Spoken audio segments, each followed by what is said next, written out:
share and subscribe to Vishwasam.in. ఎక్కడ చీమ చిటుక్కుమన్నా చుట్టూ తిరిగొచ్చి చంద్రబాబుకు చుట్టుకుంటోంది. ఇది ఓ రకంగా ప్రచారం తీసుకొస్తే అసలు ఇలా ఎందుకు జరుగుతోంది అనే ఆసక్తి కూడా పెరుగుతోంది. ఏంటి చంద్రబాబు ఇంత ఇన్ఫ్లుయెన్షియల్ గా ఉన్నాడా, లేదంటే బీఆర్ఎస్ రాజకీయ స్టంటా ఇదంతా? చంద్రబాబుకి కవిత అరెస్టుకి లింక్ ఏంటో ఈ స్టోరీలో చూద్దాం. ఇంట్రెస్టింగ్ పొలిటికల్ అప్డేట్స్ కోసం Vishwasam.in ను సబ్స్క్రైబ్ చేసుకోండి.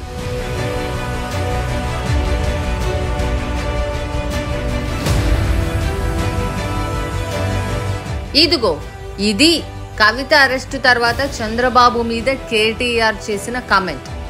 బాబు పాత ట్వీట్ ని గుర్తు చేస్తూ ఇరికించే ప్రయత్నం చేశాడు కేటీఆర్.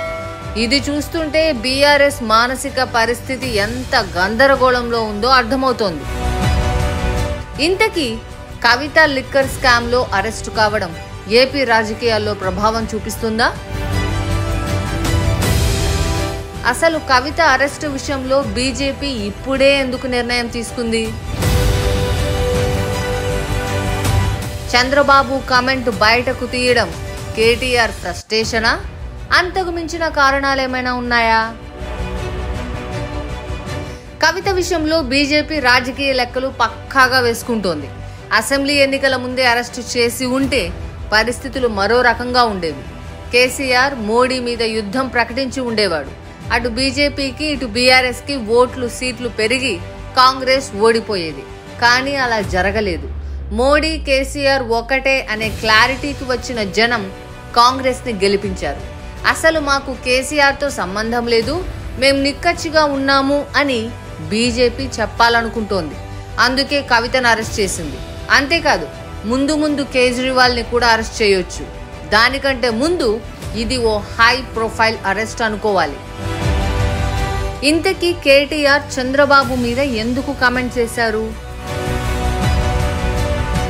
ఢిల్లీ లిక్కర్ స్కామ్ ప్రభావం ఏపీలో ఉంటుందా?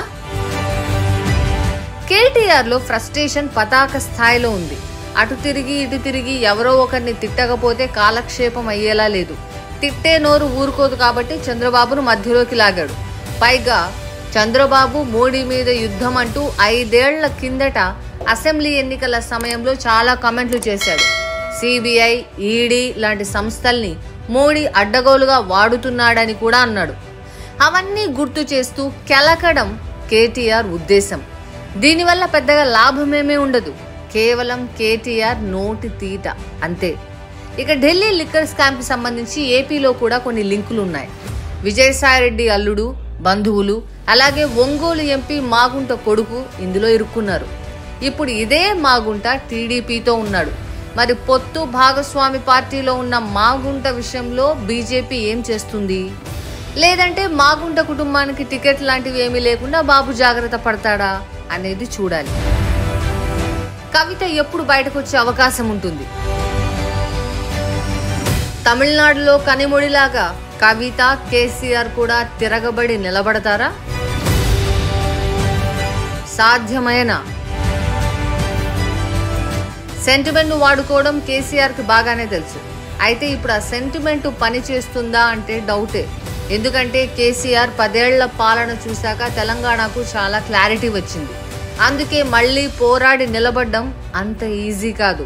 పైగా ఢిల్లీలో అసెంబ్లీ ఎన్నికలు ఇంకో 10 నెలల్లో ఉన్నాయి. అప్పటి వరకు కేజ్రీవాల్ ని బీజేపీ వదలదు. అంటే ఏడాది కాలం పాటు కవిత ఉక్కిరి బిక్కిరి కావడం ఖాయంగానే కనిపిస్తోంది. మీకేమనిపిస్తుంది? చంద్రబాబు మీద కేటీఆర్ కామెంట్లపై మీరేమంటారు? మీ అభిప్రాయాన్ని కామెంట్ చేయండి. Like, share and subscribe to Vishwasam.in.